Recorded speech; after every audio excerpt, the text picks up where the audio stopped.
Hello جی، this is Basit Shahbaz and you are watching in plug mic. موجودہ دور کے اندر جس طرح ملک کے سیاسی صورتحال چینج ہو رہی ہے اور جس طرح لمحہ بہ لمحہ پل پل جو ہے چیزیں بدلتی ہوئی سامنے نظر آئیں، ان تمام چیزوں کے اوپر بات کرنے کے لیے سینئر رہنما مسلم لیگ نون، سابق وفاقی وزیر اور سب سے اہم بات کہ پارٹی میں اپنا الگ نیریٹو رکھنے والے میاں جاوید لطیف صاحب ہمارے ساتھ موجود ہیں۔ سر بہت شکریہ آپ کے وقت کا، آپ مصروف تھے اور ظاہری بات ہے سیاسی چیزیں جس طرح بدل رہی ہیں، آپ کی میٹنگز بھی ہوتی ہیں، آپ نے وقت دیا، اس کے لیے بہت شکریہ آپ کا۔ آپ کی طبیعت ٹھیک ہے سر؟ الحمدللہ۔ سر پہلا سوال شروع کرتے ہیں پوڈ کاسٹ کا۔ عمران خان صاحب کی ہسپتال جو منتقلی ہوئی ہے اس کے اوپر کچھ سیاسی بصیرت رکھنے والے لوگ یہ کہہ رہے ہیں کہ یہ ایک پریشر گروپ کے طور پہ ایک چیز استعمال کی گئی ہے، کیونکہ صوبوں کا آگے حکومت سے فیصلہ کروانا ہے کہ حکومت جو ہے مسلم لیگ نون صوبوں کی ڈیوائیڈیشن کے اوپر جائے، ڈویژن کے اوپر جائے، نئے انتظامی یونٹ بنے۔ آپ کا موقف کیا ہے یا پارٹی کا موقف کیا ہے اس کے اوپر؟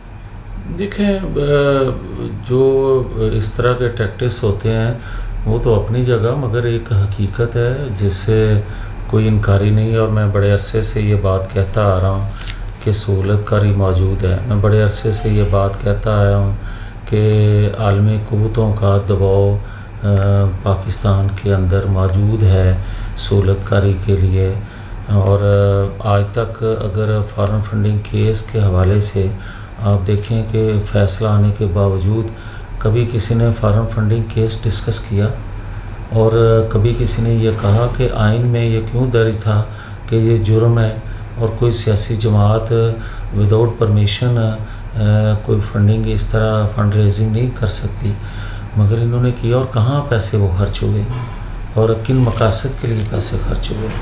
اور آج بھی میں بڑا کلیئر ہوں کہ یہ کوئی ایسا نہیں ہے کہ اچانک ہر چیز ہو گئی۔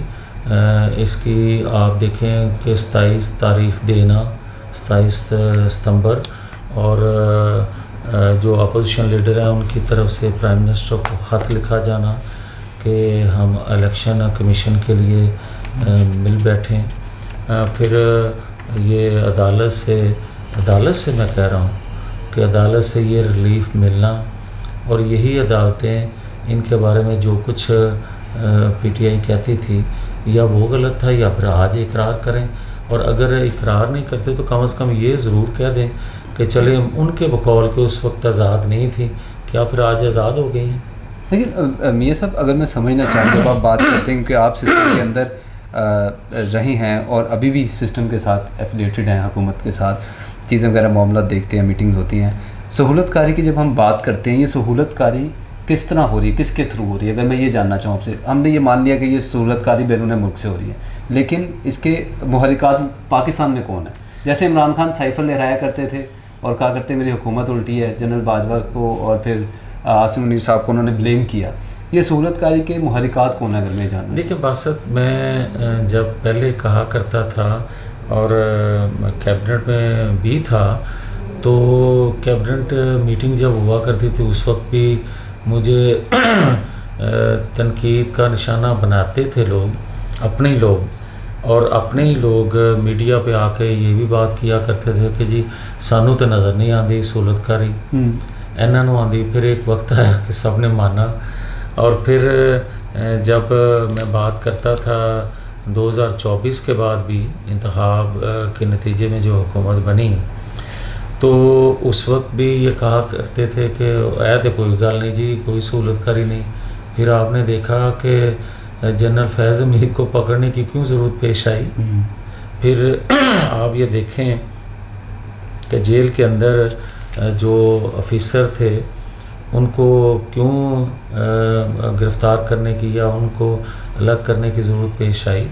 اور آج بھی جو میں کہہ رہا ہوں، بالکل آپ نے بات ٹھیک کہی کہ کیا یہ پھر دباؤ جو ہے یا سہولت کاری جو ہے ملک سے باہر سے ہے؟ یقیناً ملک سے باہر سے ہے۔ فارن فنڈنگ کا جب میں ذکر کرتا ہوں تو کوئی ملک کے اندر سے تھوڑی ہے۔ نہیں سر، وہ آپ کی بات میں بالکل سمجھ رہا ہوں، وہ تو آپ شروع سے موقف یہ رکھ رہے ہیں۔ میں یہ سمجھنا چاہ رہا ہوں کہ جب ہم ملک کے اندر کی بات کرتے ہیں تو یہاں پہ کون ہے؟ حکومت آپ کی ہے نا۔ بس سر ایک سیکنڈ دیکھو یار، جب آپ چیزوں کو سمجھ رہے ہوتے ہیں نا اور اس کا اظہار نہیں کرتے تو بہت سی چیزیں کہہ دیتے ہیں۔ ہاں، لیکن بات یہ ہے کہ آپ جو بات کہہ رہے ہیں کہ کہ حکومت آپ کی ہے. کیا 2013 میں حکومت ہماری نہیں تھی؟ بالکل تھی. کیا 2014 میں جو کچھ ہوا تھا، آج تو اس وقت میں بات کرتا تھا مگر آج تو سارے لوگ وہ بات وہی کرتے ہیں، اپوزیشن کی ہو یا حکومت وقت کے میں سے لوگ ہوں، تمام سیاسی ورکر یہ بات کرتے ہیں. اور آج بھی جو بات میں کہہ رہا ہوں کہ جو آپ کہہ رہے ہیں کہ آپ کی حکومت ہے، تو آپ کس سے یہ کہہ رہے ہیں؟ حکومت کے اوپر بھی حکومتیں ہوتی ہیں بھائی، نہ کیا کریں اس طرح.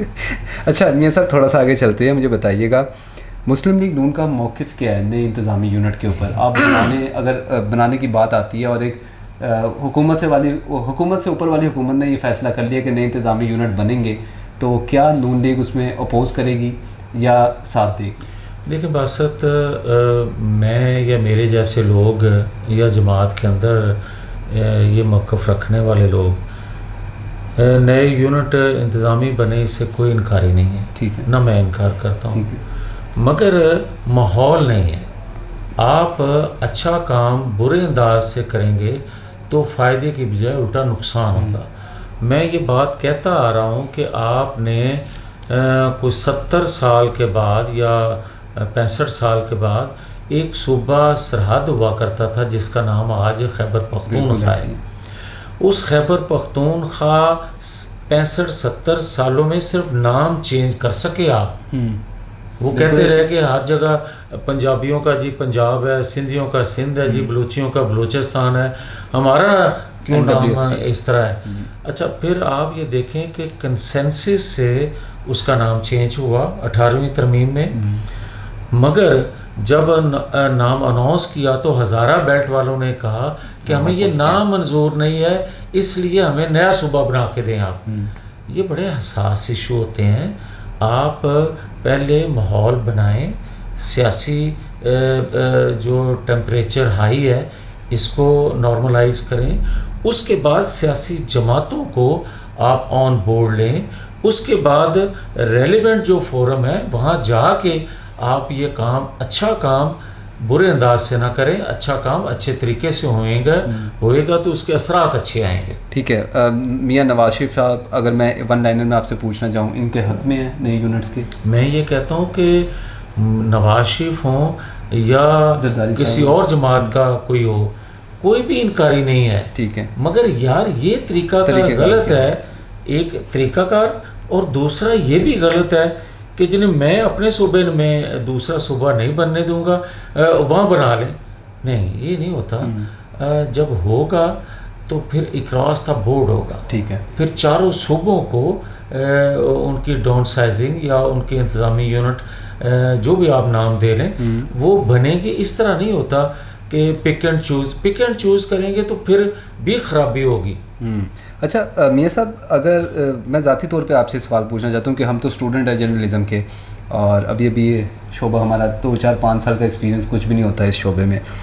اگر میں یہ آپ سے پوچھنا چاہوں کہ مقتدرہ یہ فیصلہ کر چکی اسٹیبلشمنٹ کہ یہ صوبے بننے ہیں، کیا کوئی بھی سیاسی پارٹی یا مسلم لیگ نون اس کو روک سکتی ہے؟ اتنی طاقت ہے دیکھیں اگر روکنا چاہیں؟ دیکھیں میری جماعت کے قائد نواز شریف، مجھے سمجھ نہیں اگر آ رہی ان کے فیصلے کی، تو میں جماعت کے اندر بار بار یہ سوال ان سے کرنا بھی چاہوں گا، اور وہ مجھے اجازت بھی دیں گے. یہی جمہوریت ہے نا، یہی سیاست ہے. اور جمہوریت کو کیوں ہم اچھا سمجھتے ہیں کہ آپ اختلافی نوٹ، اختلافی بات سننا جو ہے وہ حسن قرار دیتے ہیں. تو میں نہیں سمجھتا کہ کوئی اس سے انکاری ہو، مگر طریقہ کار، ماحول، اور ایک صوبے میں آپ نئے انتظامی یونٹ بنا لیں اور باقی صوبے اسی طرح آواز اٹھاتے رہیں. یہ نہ نواز شریف پسند کریں گے، نہ کوئی اور جماعت پسند کرے گی. ٹھیک ہے. ناصر بٹ صاحب، جب یہ عمران خان صاحب کا فیصلہ آیا، وہ پارلیمنٹ سے باہر نکلا، آپ نے کلپ دیکھا ہوگا، تمام میڈیا چینلز پہ چلا، حامد میر صاحب سے لے کے وسیم بدامی صاحب، ہر چینل نے وہ کلپ چلایا. انہوں نے کہا جی ٹائم لگتا ہے آ گیا، نواز شریف کے خلاف سازش کا جو ہے نا یہ شروع ہو گئی ہوئی ہے. تو دوران سناولا اس کو اپوز کر چکے ہیں ناصر بٹ صاحب کی اس بات کو. آپ کا موقف کیا ہے؟ اور دوسرا آپ یہ پہلے بھی کہہ چکے تھے کامران شاہد صاحب کے شو میں بیٹھ کے بھی آپ نے غالباً یہ بات کی کہ یار یہ میں پہلے بھی بات کر چکا تھا کہ ہمیں ہٹایا جائے گا, اس کو لایا جائے گا. آج آپ وہی موقف پہ دوبارہ قائم ہیں, اور اگر ناصر بٹ صاحب یہ بات کہہ رہے ہیں کن بنیادوں پر کہہ رہے ہیں؟ دیکھیں یہ تو ناصر بٹ صاحب بتا سکتے ہیں, میں تو ان کی بات کا کوئی جواب نہیں دے سکتا, انہوں نے کس بیک گراؤنڈ میں یہ بات کی ہے یا ان کو کیا نظر آ رہا ہے. مگر میں یہ ضرور, لیکن آپ کو ناصر بٹ صاحب کا سر موقف بڑا ملتا ہے نہیں کانٹرڈکشن کے, نہیں آپ پہلے سے بات کر رہے ہیں, انہوں نے موجودہ حالات پہ بات کر دی. نہیں, میں جو پہلے سے بات کر رہا ہوں آج بھی کر رہا ہوں, اور میرا وہی اسٹانس ہے کہ دیکھیں جب آپ بنیاد کسی بلڈنگ کی کھوکھلی ہوگی تو اوپر چاہے جتنا عرضی آپ سیمنٹ بجری اور یہ اسٹیل بھر دیں اس کو, مگر وہ ہوا کا جھونکا جو تیز آئے گا اس کو وہ بلڈنگ سہ نہیں پائے گی اگر بنیادیں کھوکھلی ہوں گی. اگر بنیادیں مضبوط ہوں گی تو اوپر کھڑی ہونے والی عمارت جو ہے اس میں کوئی کہیں اسٹیل یا سیمنٹ کم بھی لگا لیں گے, گزارا ہو جائے گا. تو یہ جو نظام جس طرح 2018 سے چلایا جا رہا ہے یا ہانکا جا رہا ہے, یہ میں نہیں سمجھتا کہ 2/3 اکثریت رکھنے والی حکومتیں جو ہیں وہ اگر مدت پوری نہ کریں تو اس طرح سادہ اکثریت بھی نہ ہونے والی حکومتیں 2018 کی ہو یا 2024 کی, میں نہیں سمجھتا کہ اپنی مدت جو ہے وہ اپنے تائیں پوری کرے, کسی کی ناراضگی ہو بھی تو پوری کر جائیں, یہ نہیں ہوتا. یہ سب عبدالقیوم صدیقی صاحب جیو کے سینئر رپورٹر ہیں, آپ تجزیہ کار کے طور پہ بھی بیٹھتے ہیں, انہوں نے ایک چینل کے اوپر بیٹھ کے بات کی کہ یہ جس جج نے یہ فیصلہ دیا یہ وہ 2 جج تھے جو جنرل باجوہ نے لگوائے تھے سپریم کورٹ میں. سمجھ سے باہر ہے اس طرح کا فیصلہ عمران خان کے حق میں آ جانا, مطلب کہ لڑائی بھی ہونا اسٹیبلشمنٹ سے, پھر ریلیف بھی مل جانا, بات پھر وہیں آ کر نہیں. بست اگر آپ بات کو سمجھنا چاہو نا تو بات تو آپ کے سوال میں آپ کو جواب مل جاتا ہے. جنرل باجوہ نے بقول عمران خان کے مجھے ہٹایا, بالکل, اور میں کسی حد تک کنونس بھی ہوں اس بات, خان صاحب کی بات سے نہیں, اس بات سے کہ اس وقت کی اسٹیبلشمنٹ پیچھے نہ ہٹتی تو عمران خان کی حکومت قائم رہتی. ٹھیک ہے, یہ حقیقت ہے اور انہوں نے بنا کے دی تھی. اب جو اختلاف ہے جس بات سے یا ان کے اپنا معنی دینے اس سارے چیزوں کو, میرا اختلاف یہ ہے کہ آپ اگر اس طرح کہتے ہیں کہ اسٹیبلشمنٹ نے مجھے کھڑا کیا, ہم ایک پیج پہ تھے, اختلاف ہوا, وہ پیچھے ہٹے اور میری حکومت گر گئی, آپ یہ کہہ سکتے ہو. آپ یہ نہیں کہہ سکتے کہ انہوں نے گرایا, آپ یہ کہیں کہ انہوں نے سپورٹ ختم کی تو حکومت ختم ہوگی. آپ یہ بات جب کرتے ہیں نا کہ ایک طرف وہ خلاف بھی ہیں اور دوسری طرف وہ بیل کے لیے بھی ان کو کہیں, بھائی بات یہ ہے کہ جب عمران خان ان پہ تاپڑ توڑ حملے کر رہا تھا, ان کو بے شمار گندے القاب سے نواز رہا تھا, تو کیا جنرل باجوہ جو تھے اس وقت بھی ڈاکٹر عارف علوی کے توسط سے ملاقاتیں نہیں کیا کرتے تھے؟ ملاقاتیں ہو رہی تھیں اور ان کے پاس طاقت تھی. جنرل باجوہ کے پاس, عمران خان کے پاس کچھ بھی نہیں تھا, اس کے باوجود ملاقاتیں کیوں ہوتی تھیں؟ اور تیسرا, میں بڑا کلیئر ہوں کہ یہ ایک سازش کے تحت ٹریپ کیا گیا. سازش چلیں اس کو سخت لفظ میں کہہ گیا, یہ کہہ لیں کہ ایک ارینجمنٹ ایسا کیا گیا کہ بلاول بھٹو جو ہیں ان کو انگیج کر کے عدم اعتماد کے لیے اس وقت کے جنرل فیض حمید اور جنرل باجوہ نے یہ عدم اعتماد کے لیے ان کو کہا, اور جو پی ڈی ایم سے نکل گئی ہوئی تھی پیپلز پارٹی وہ دوبارہ پی ڈی ایم کے پاس آتی ہے اور سب کو قائل کرتی ہے کہ عدم اعتماد کیا جائے, جبکہ میں وٹنس ہوں اس بات کا کہ نہ نواز شریف راضی تھے عدم اعتماد کے لیے اور نہ ہی مولانا فضل الرحمان راضی تھے عدم اعتماد کے لیے. دونوں کو ٹائم لگا قائل کرنے میں, اور اس میں جن جن شخصیات نے یا جن جن طاقتور حلقوں نے وہ کیا ان کو راضی، وہ وقت کے ساتھ ساتھ چیزیں ظاہر بھی ہوئی ہیں. آپ جنرل باجوہ کی بات کر رہے ہیں میاں صاحب کہ جنرل باجوہ نے قائل کیا بلاول کو، اور انہوں نے آگے قائل کیا باقی پارٹیز کے رہنماؤں کو، مسلم جنرل فیض بھی شامل ہیں. ٹھیک ہے. اس وقت کی آپ کہہ ملک محمد احمد خان صاحب کا بیان میں آپ کے سامنے رکھ دیتا ہوں. انہوں نے یہ بیان دیا تھا ٹی وی کے اوپر کہ جس سیاسی میٹنگ میں موجود تھا وہاں جنرل باجوہ نے تحریک عدم اعتماد نہ لانے کا کہا تھا.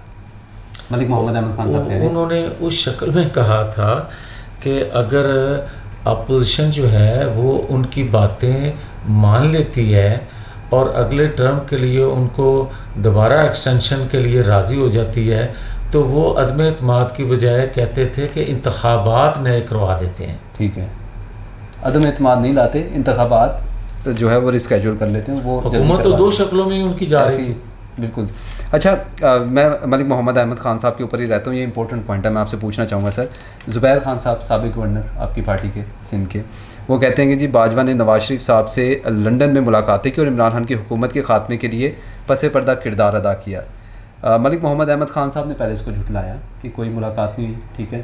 اور ملک محمد احمد خان صاحب بڑے سینئر تجزیہ کار یہ بھی مانتے ہیں کہ وہ اسٹیک ہولڈر تھے آپ کی اس پی ڈی ایم حکومت کے اور یہ عدم اعتماد لانے کے.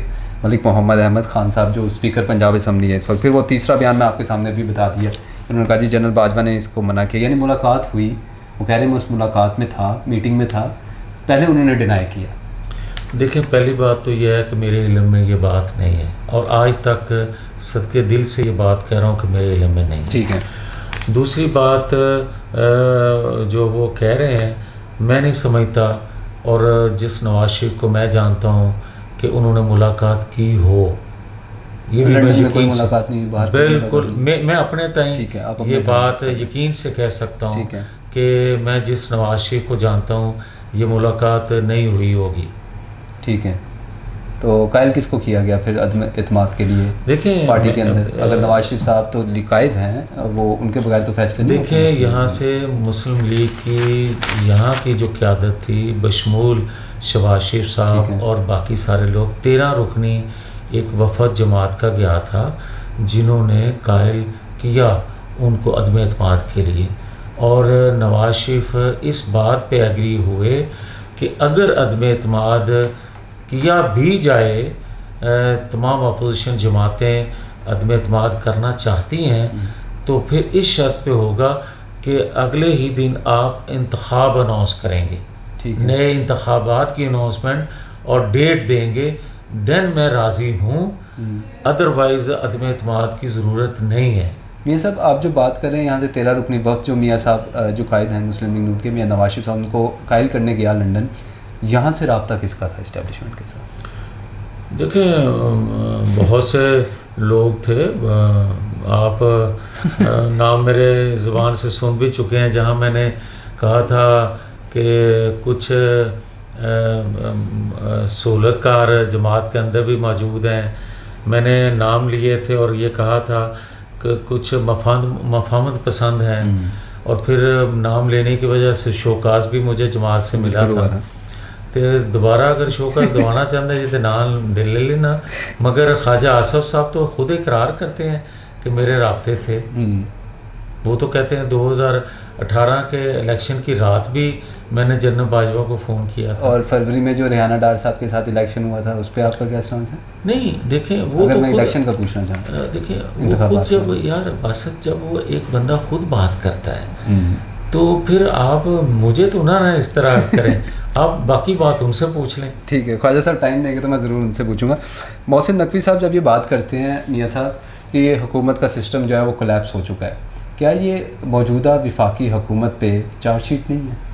دیکھیں جو بات میں پہلے کہہ چکا ہوں نا، اگر کیبنٹ کے لوگ اور وہ بھی ایک محسن نقوی نہیں، ٹھیک ہے، 2-3 اور لوگ بھی جو مختلف باتیں کر رہے ہوں اور چیئر جو کر رہے ہوں پرائم منسٹر، ان کو یہ حق حاصل ہے کہ ان سے پوچھیں کہ آپ نے کس بنیاد پہ یہ بات کی، نمبر 1.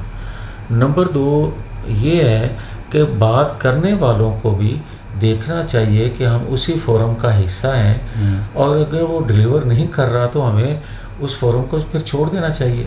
نمبر 3 بات یہ ہے کہ سسٹم جو ہے وہ کبھی کمزور نہیں ہوتا، کبھی وہ بیٹھ نہیں جاتا، بلکہ جو بھی وقت کی حکومت ہو یا جو بھی اس سسٹم کو چلا رہے ہوں، یہ پھر ان پہ آتی ہے بات کہ انہوں نے بہتر پرفارم نہیں کیا، جس کی وجہ سے لوگوں کو اس سسٹم سے وہ ریلیف نہیں دے پائے۔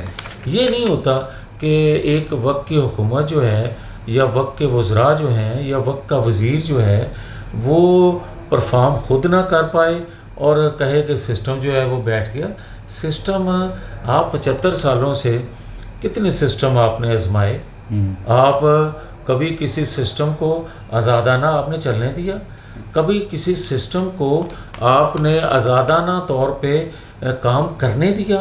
اور کیا آج وہی جو بات کرتے ہیں سسٹم کی، یہ بتانا بھی پسند کریں گے کہ جو آئین قانون میں حدود و قیود ہوتی ہیں اداروں کی، کس ادارے نے اپنی حدود کو کراس کیا؟ یہ بھی ساتھ بتانا چاہیے۔ اچھا یہ سب ایک ذاتی نوعیت کا کویشچن ہے، اگر آپ اس کا جواب دینا چاہیں۔ شاہد حقان عباسی ہوں، مفتاح اسماعیل صاحب ہوں، انہوں نے مسلم لیگ نون کو چھوڑ دیا اور ان کا بڑا کلیئر ایک سٹانس تھا کہ ہم نواز شریف میرے قائد ہیں، ہم ان کے پیچھے تو کھڑے ہو سکتے ہیں، ہم مریم نواز اور حمزہ شہباز کے پیچھے نہیں کھڑے ہو سکتے۔ انہوں نے پارٹی چھوڑ دی، ان کا موقف آپ ٹھیک سمجھتے ہیں؟ اگر ٹھیک ہے تو آپ پارٹی میں کیوں؟ نہیں دیکھیں، پہلی بات تو یہ ہے کہ یہ کوئی مناسب بات نہیں ہوتی یہ کہہ کہ جماعت کو خیر بات کہنا کہ میں فلاں کا موتقد ہوں، فلاں کا موتقد نہیں ہوں۔ بھائی جب لیڈرشپ کوئی فیصلہ دیتی ہے، وہ میرے سے جونیئر، میرے سے بعد میں آنے والا جو بندہ ہے اس کو بھی اگر قیادت سونپتی ہے تو جماعت کا ڈسپلن یہی مجھے کہتا ہے کہ میں پھر وہ قائد کے فیصلے کو مانوں، نمبر 1۔ ہاں یہ بات ضرور ہے کہ جو وہ کچھ باتوں پہ اختلاف جو کرتے ہیں کہ ہمیں آئین قانون کی بالادستی کے لیے جو جد و جہد ہم کر رہے تھے اس کو جو ہے وہ نقصان پہنچا یا اس میں لرزش آئی یا اس میں ہم نے کوئی کمزوری دکھائی، اس پہ اختلاف یا اختلاف رائے یا کسی کا موقف مختلف ہونا، یہ جماعت کے اندر جو بھی ہے، میں بھی بات کرتا رہتا ہوں آپ کے سامنے، اور یہ جب کوئی میٹنگ ہوتی ہے اس میں بھی بات کرتا ہوں اور کھل کے بات کرتا ہوں، اور یہ کوئی بھی روکنا بھی نہیں چاہیے کسی جماعت کی لیڈرشپ کو، اور یہ اگر آپ آواز کو دبائیں گے تو میرا خیال ہے سب اچھا تو پھر ایک آرگنائز کوئی ادارہ ہی ہو، ویل ڈسپلن ادارہ ہی ہو تو وہ چلتا ہے، سیاسی جماعتیں نہیں چلا کرتی۔ میاں صاحب اگر میں آپ کی رائے جاننا چاہوں، سویلینز کا ملٹری ٹرائل، آپ جمہوریت پسند انسان ہیں اور آپ سویلینز کا ملٹری ٹرائل وہ خاص کر 9 مئی کے حوالے سے وہ چلیں اس کو بھی سائڈ پہ رکھتے ہیں، آپ کا سویلینز کا ملٹری ٹرائل کے اوپر کیا موقف ہے؟ یار بات یہ ہے کہ جب سول سیٹ اپ ختم کیا جاتا ہے نا تو ہر ایک کا سول ٹرائل ہو رہا ہو یا ملٹری ٹرائل ہو رہا ہو، اوپر وہی بیٹھے ہوتے ہیں طاقتور حلقے، اور آپ کو یاد ہوگا کہ ہمارا سول سیٹ اپ تھا 2013 میں اور 2017 میں ہماری حکومت کے ہوتے ہوئے کیا ہمارا ملٹری ٹرائل ہوا تھا؟ کیا جنرل فیض حمید کی آپ بات بھول گئے کہ جس نے جسٹس شوکت صدیقی کو جا کے یہ کہا تھا کہ ہمارے 2 سال کی محنت آپ ضائع کر رہے ہیں؟ ان کا انٹرویو موجود ہے۔ تو اس کے بعد پھر آپ یہ سوال کریں تو کوئی بنتا نہیں۔ میں یہ پوچھنا چاہ رہا ہوں کہ اگر آپ جمہوریت پسند ہیں اور آپ جو ہے سویلینز کے ملٹری ٹرائل کو کیسے دیکھیں؟ اگر آپ میاں صاحب اگر آپ جو آپ کی جماعت کے ساتھ ہوا عمران خان دور میں وہ انتہائی غلط تھا، نہیں ہونا چاہیے تھا، بڑے بڑے صحافی حامد میر جیسے کنڈیم کرتے رہے اس کو، لیکن اس کے بعد سے جو پی ٹی آئی دور کے اندر اور پی ٹی آئی کی پارٹی کے ساتھ ہوا، پی ڈی ایم کی حکومت کے اندر یہ چیزیں جس طرح چلی آج بھی دیکھنے غالباً جو ملٹری ٹرائلز کے بعد جو سزائیں ہوئی ہیں کتنے لوگوں کو، اس کے اوپر میں آپ کا موقف جاننا چاہ رہا ہوں۔ میں آپ کے سارے سوال کا نچوڑ آپ کو یہ دیتا ہوں کہ آپ یہ باتیں ہمارے منہ سے بھی سنا کرتے تھے، آج کی اپوزیشن کے منہ سے بھی آپ سنتے ہیں، لیول پلینگ فیلڈ، کہ ہمیں لیول پلینگ فیلڈ ملنی چاہیے۔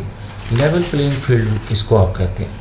آپ ایک بونے کو اٹھا کے آپ تمام ریاستی وسائل کا جھونک دیتے ہیں اس کی قد بڑھانے کے لیے, اور اس بندے کو کردار کا جو بندہ, میں نہیں کہتا نام لے کے یا کسی کو ایسا نہیں میں کہنا چاہتا جب کوئی مشکل میں ہو, مگر کیا حقیقت نہیں ہے کہ صادق اور امین کا سرٹیفکیٹ ایک شخص کو دیا گیا, اور صادق اور امین انبیاء اکرام کے علاوہ کوئی شخص جو ہے صادق اور امین کے پیمانے پہ پورا نہیں اترتا. جسٹس ثاقب نثار صاحب کی آپ بات کر رہے ہیں, دیا گیا نا, بالکل ضرورت تھی.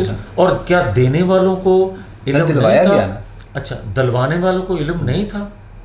دلوانے والوں کو بھی علم تھا کریکٹر کا, اور دینے والوں کو بھی علم تھا کریکٹر کا, اور جو لے رہا تھا سرٹیفکیٹ اس کو بھی پتا تھا کہ جب وہ خود کہا کرتا تھا کہ میں پلے بوائے تھا, بھائی سب کے علم میں تھا. تو یہ کیوں کیا گیا؟ اور جب کیا گیا, جو میں نے لیول پلینگ فیلڈ کی بات کی, اور دوسری طرف آپ جس بیٹے سے تنخواہ نہ لینے پہ آپ اس کو نکال رہے ہو, آپ نے 2000 میں اس پہ نیب کے کیسز بنائے, نیب اس کا کرپشن کا کیس نہ نکال سکی, آپ نے پھر دوبارہ نیب کے کیسز بنائے 2014 میں, اس پہ آپ اس کو پھر نہ کوئی کرپٹ ثابت کر سکے. ڈاکو چور آپ نے ذہن سازی کر دی لوگوں کی حکومتی وسائل سے, آپ نے ریاستی وسائل سے, ریاستی اداروں کے ذریعے ایک طرف لوگوں کی ذہن سازی آپ کر رہے تھے کہ یہ کرپٹ ڈاکو چور ہے, کسی کے علم میں نہیں ہے کہ بیٹے سے تنخواہ نہ لینے پہ چور ہیں, اور دوسری طرف آپ ایک پلے بوائے کو صادق اور امین بنا رہے تھے انہی سرکاری وسائل سے. تو میں کہنا یہ چاہتا ہوں میرے بھائی کہ میں یہ کوئی جو جسٹیفیکیشن دے رہا ہوں کوئی مناسب نہیں ہے, مگر میں ایک انسان ہونے کے ناطے, ایک سرکار سیاسی جماعت کا ورکر ہونے کے ناطے میں یہ ضرور چاہوں گا کہ کیا میری ڈیمانڈ پھر یہ نہیں ہونی چاہیے کہ لیول پلینگ فیلڈ ہونی چاہیے. میں کیا غلط کہتا ہوں کہ میرا قد آپ نے زمین کے اندر دبا دیا, اور آپ کو اٹھا کے انہوں نے زمین سے آپ کو آسمان کے ساتھ لگا دیا, تو آج آپ کا اگر قد اسی طرح نہ چھوٹا کیا جائے گا اور انہی سرکاری وسائل سے میری جو ہے وہ چیزیں اجاگر نہ کی جائیں گی, غلط بیانی جو آپ کرتے رہے ہو وہ لوگوں کو بتایا نہیں جائے گا, تو مجھے تو پھر قبر تک لوگ ڈاکو چوری کہیں گے. میاں صاحب جب آپ بات کرتے ہیں جو بھی غلط ہوا ہم اس کو مانتے ہیں, اور بہت لوگوں نے کنڈیکٹ بھی کیا اور نہیں بھی ہونا چاہیے تھا, آن ریکارڈ مان لیا, آن کیمرہ مان لیا, لیکن جب آپ بات مسلم لیگ نون کے ساتھ زیادتیوں کی کرتے ہیں جو ثاقب نثار صاحب نے کی, آج پارلیمنٹ نے استثناء جو ہے وہ فیلڈ مارشل اور صدر کو نہیں دیا, قاضی فیض عیسیٰ نے کیا بلے کا نشان نہیں لیا, اور جو پی ٹی آئی کے ساتھ کیا. تیسرا سوال, کیا عمران خان آج مقبول نہیں ہے؟ تینوں سوالوں کا جواب یہ ہے کہ تینوں ادارے اگر مل کے 9 مئی کر رہے ہوں, مجھے یہ بتائیں کہ کیا اس وقت دفاعی ادارے سے لوگ بھی شامل تھے؟ ٹھیک ہے. اور جس عدلیہ کا آپ ذکر کر رہے ہیں اس وقت کی عدلیہ بھی شامل تھے, اور بھی بہت سے لوگ شامل تھے بشمول عمران خان. جب سب نے مل کے پلاننگ کی تھی, آپ تینوں کا ذکر آج تکون کا کر رہے ہیں, اس وقت کی تکون کا بھی آپ ذکر کریں کہ کوئی بینیفٹ یہ اٹھانا چاہ رہا تھا کہ مجھے ایکسٹینشن مل جائے گی, کوئی بینیفٹ یہ لینا چاہ رہا تھا کہ میں وہ تاحیات صدر بن جاؤں گا, کوئی یہ چاہ رہا تھا کہ عدلیہ میں مجھے اور کچھ سال مل جائیں گے. اور پھر اس کا ثبوت یہ ہے کہ 9-10 میں ہی ہوا نا, 9-10 میں ہی ہونے پر بھی اتنا بڑا جرم ہونے کے باوجود بھی بندیال صاحب گڈ ٹو سی یو نہیں کہہ رہے. کیا اس وقت وہ چیف جسٹس نہیں تھے؟ بالکل تھے. اور پھر کیا اگر آنے والے جو لوگ ہیں یا آنے والے جو جن لوگوں کا آپ آج ذکر کر رہے ہیں, کیا وہ اس ریاست کا حصہ نہیں تھے؟ اور کیا جو میں نے پہلے بات کی لیول پلینگ فیلڈ کی, آپ جس طرح کی سازش کر رہے تھے ریاست کے خلاف, اگر یہی کوئی سازش اور کرتا، آپ نے بڑی لیٹ کی، بڑی دیر کر دی، آپ نے جنرل فیض حمید کو پکڑتے. جنرل فیض حمید اور باقی لوگوں کا کچھ نام لوگ سننا نہیں چاہتے کیونکہ آج ان سے شاید کوئی ان کو مطلب ہوگا، مگر میں بڑا کلیئر ہوں کہ اس ادارے کے اندر صرف جنرل فیض حمید نہیں تھے، ان کے ساتھ بھی اور کوئی لوگ شامل تھے. پی ٹی آئی کے موقف کی حمایت کر رہے ہیں. میں یہ کہتا ہوں کہ 9-10 مئی کرنے والوں میں جو اس ادارے کے اندر خالی فیض حمید نہیں تھے، کچھ اور لوگ بھی شامل تھے. میں عدلیہ میں اس کا کوئی لے مطلب کوئی کسی کا موقف ہو، میں جو بات دل کی ہے، جو مجھے نظر آتا ہے، جو میں محسوس کرتا ہوں، اس کا کسی سے فائدہ ہو، کسی کا نقصان ہو، مجھے اس سے کوئی سروکار نہیں. جب آپ تاریخ کی بات کریں گے، جب آپ آنیسٹلی کو بات کرو گے تو آنیسٹلی پھر جواب بھی آپ کو ملے گا. اس ادارے سے فیض حمید کے ساتھ بھی موجود تھے اور جسٹس بندیال کے ساتھ بھی وہاں سے لوگ موجود تھے. آج آپ سویلین سے چند لوگوں کو سزا دے کے آپ آج تک لٹکایا ہوا ہے. آپ نے جو اس کا مین جو بندہ تھا، ذہن سازی کرنے والا، جو منصوبہ ساز تھا، جو بینیفیشری کل کو ہونا تھا، اس کو آج تک آپ نے 9-10 مئی کے حوالے سے کوئی پوچھا تک نہیں ہے. اس کا مطلب ہے جو کمزور ہے اس کو آپ لٹکا دو، جس کا باہر سے دباؤ ہے اس کو ابھی رکھو. اچھا، غلط ہے. 2017 میں مجھے بڑا اچھا بیان لگا آپ کا. آپ نے ٹی وی شو پہ بیٹھ کے بیان دیا تھا، میرے پاس وہ موجود ہے.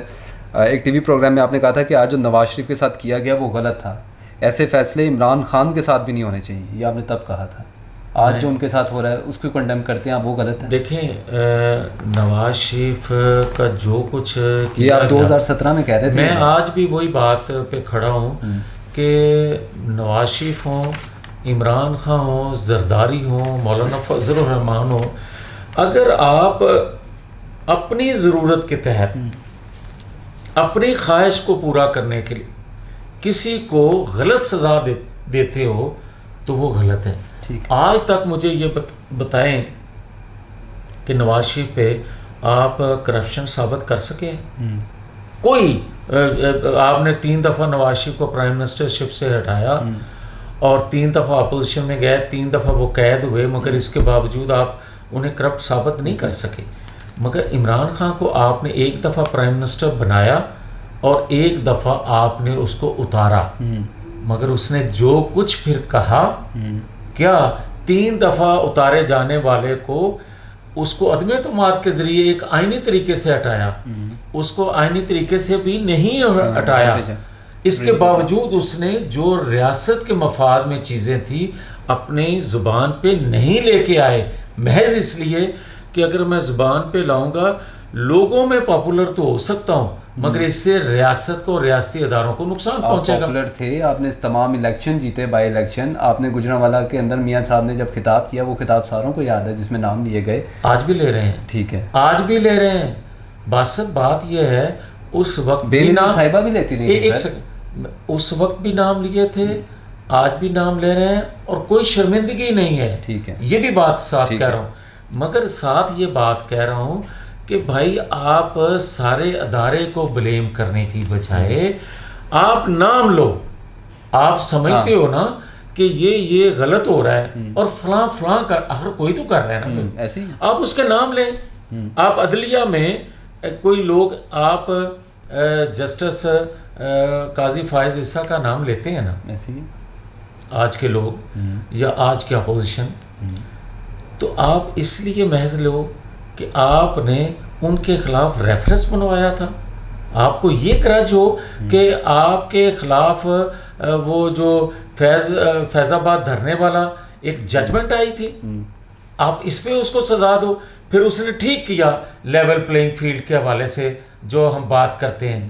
بھائی کمال ہے، آپ ایک اس کی ججمنٹ، صحیح ججمنٹ دینے پہ آپ اس کو ایک خلاف ریفرنس دے دیتے ہو اور وہ آ کے صحیح فیصلہ بھی نہ دے سکے اور اس پہ آپ اس کو کٹہرے میں کھڑا کرتے ہو بار بار. یہ غلط ہے. ٹھیک ہے. اچھا سر، میاں صاحب، منصور علی خان صاحب بھی کہتے ہیں کہ جب الیکشن ہو رہے تھے تو میاں صاحب, کیونکہ میں بھی اس حلقے کا ہوں جدھر سے میاں صاحب جیتے ہیں, میرا بھائی گھر ادھر ہی ہے. ڈاکٹر یاسمین راشد صاحبہ جو ہیں ان سے میاں صاحب ہار گئے ہیں. منصور علی خان صاحب یہ بات کہتے ہیں. آپ مانتے ہیں, اگر اتنی حقیقت آپ مان رہے ہیں, تو پارٹی قائد کے بارے میں آپ یہ بیان جو منصور علی خان صاحب نے دیا, انہوں نے کوٹ کیا کہ کچھ MNA سے میری بات ہوئی تھی جو میاں صاحب کے ساتھ موجود تھے, انہوں نے کہا جی ہار گئے نے. دیکھیے بات یہ ہے کہ میں ان کو تو نہیں جھٹلا رہا, مگر میں اپنی بات ضرور کر رہا ہوں. ٹھیک ہے. جو حقیقت ہے وہ کہنے لگا ہوں کہ نواز شریف 2 حلقوں سے کھڑے ہوتے ہیں. بالکل ایسی ہے. مریم نواز شریف 2 حلقوں سے کھڑی ہوتی ہیں. حمزہ شہباز جو ہیں وہ 2 حلقوں سے کھڑے ہوتے ہیں. شہباز شریف 3 حلقوں سے کھڑے ہوتے ہیں. بالکل ایسی ہے. شہباز شریف 3 حلقوں سے ہی جیت جاتے ہیں. مریم بھی 2 حلقوں سے جیت جاتی ہیں. حمزہ شہباز بھی 2 حلقوں سے ہی جیت جاتے ہیں. اور جن کے نام پہ وہ ووٹ لے رہے ہیں, خدا کا خوف کوئی کرے, وہ ایک حلقے سے ہرا دیے جاتے ہیں اور دوسرے کی جیت بھی مشکوک کر دی جاتی ہے. اس طرح نہیں ہونا چاہیے. بات سیدھی سی ہے. یا آپ یہ کہیں کہ وہ بھی سارے کے سارے لوگ جو جیتے ہیں جتوائے گئے ہیں, ٹھیک ہے, تو پھر آپ یہ بات کرتے مجھے ایک حقیقت پسندی سے لگ رہے ہوں گے. ٹھیک ہے. یار آپ جس کی وجہ سے ووٹ مجھے مل رہا ہے, آپ کو مل رہا ہے, ان کے میں کسی اور کی بات ہی نہیں کر رہا, میں ان کی فیملی کی بات کر رہا ہوں. میں یہ بات ہی نہیں کر رہا کہ باسط جیتے ہیں, اکبر جیتے ہیں, زید جیتے ہیں, بکر جیتے ہیں مسلم لیگ سے, تو وہ کیسے جیت گئے. میں تو ان کی فیملی کی بات کر رہا ہوں. نہ کیا کریں اس طرح. اور دوسرے نمبر پہ, ہاں, نواز شریف کو اگر بریک نہ کیا جاتا 21 اکتوبر 2023 کو جب وہ آئے تھے, اس کو بیریئر کھڑے نہ کیے جاتے ان کے راستے میں, تو نواز شریف 2/3 اکثریت لیتے. 21 اکتوبر 2023 کا منار پاکستان کا جلسہ, کراؤڈ یہ بتا رہا تھا, جوش ولولہ یہ بتا رہا تھا کہ پچھلے تمام ریکارڈ جلسوں کے, ورکر کے, امیدوں کے, لوگوں کی, وہ ایک طرف رکھ دیں, اور اس دن کا جو کراؤڈ تھا, جو چہروں پہ لوگوں کے رونق تھی یا ایک امید نظر آ رہی تھی, وہ نواز شریف سے وابستہ تھی. وہ کسی اور شخص سے یا ان کے گھرانے کے کسی اور فرد سے بھی وابستہ نہیں تھی. اچھا, لاسٹ 2 کویشچن. جو ایک بات میں مجھے ضرور کہنا ہے کہ جس طرح ہم نے ایک ارینجمنٹ کے تحت یا ایک جو بساط ہمارے لیے بچھائی گئی تھی عدم اعتماد والی, وہ فیصلہ نہ ہم لیتے عدم اعتماد والا, حکومت بنانے والا. ٹھیک ہے, وہ غلط تھا اس وقت میں. بالکل. میں آج بھی یہ کہتا ہوں, اس کی جتنی بھی دلیل آپ دیں کہ آپ مالیاتی اداروں کے اسکنجے میں تھے, ملک ڈیفالٹ ہونے بے شمار, آپ کو لگتا ہے عمران خان کو چلتے رہنے دینا چاہیے تھا. اب ہم نے کیا کر لیا. اور اسی طرح 2024 کے انتخابات میں جو 9 فروری کی میاں صاحب کی اسپیچ تھی, اگر وہ کچھ اور ہوتی تو آج صورتحال بھی سیاسی طور پہ مختلف ہوتی. میاں صاحب کچھ اور سے مطلب, بس میں نے اچھا ٹھیک ہے. لاسٹ میں آپ سے جاننا چاہوں گا, آپ کا یہ بیان ہے, آپ نے کہا تھا فیض حمید میری چیخیں سننا چاہتے تھے, اس لیے مجھ پر جو ہے بغاوت کے الزام میں گرفتاری کر کے مجھ پہ تشدد کیا گیا. میاں صاحب اگر میں آپ کی کہانی تھوڑی سی جاننا چاہوں, کیا ہوا تھا وہاں پر؟ دیکھیں یار, باسط یہ کہتے ہوئے اب مجھے ویسے ہی بڑا عجیب لگتا ہے, کیونکہ اتنا پلوں کے نیچے سے پانی گزر گیا, اب کئی اور لوگ اتنی تکلیف میں ہیں. میں اپنی تکلیف کو بالکل نظر انداز کر کے صرف یہ کہنا چاہتا ہوں کہ آج وہ بھی تکلیف میں ہے جو چیخیں سننا چاہتا تھا, اور جو طاقت میں تھا وہ بھی آج تکلیف میں ہے. تو میں نہیں سمجھتا کہ اس موقع پہ میں وہ باتیں دہراؤں. ٹھیک ہے. میاں صاحب, میاں جاوید لطیف صاحب, آپ کا بہت شکریہ. آپ ایک عوامی لیڈر ہیں جو اپنا ایک ویو پوائنٹ جو ہے وہ پارٹی کے اندر اور عوامی مقبولیت, خاص کر شیخو پورہ کے حلقے میں بہت مقبولیت رکھیں. سر آپ کی قیمتی وقت کا بہت شکریہ. آپ کا شکریہ کہ اتنے گھٹن زدہ ماحول میں آپ نے سوال کرنے کی اجازت دی ہے. تھینک یو سو مچ آپ کے وقت کا. ناظرین, آج کے پوڈ کاسٹ سے فی الوقت اتنا ہی. آپ سے ملاقات ہوگی اگلے ایپیسوڈ میں. تب تک اجازت دیجیے. اللہ حافظ.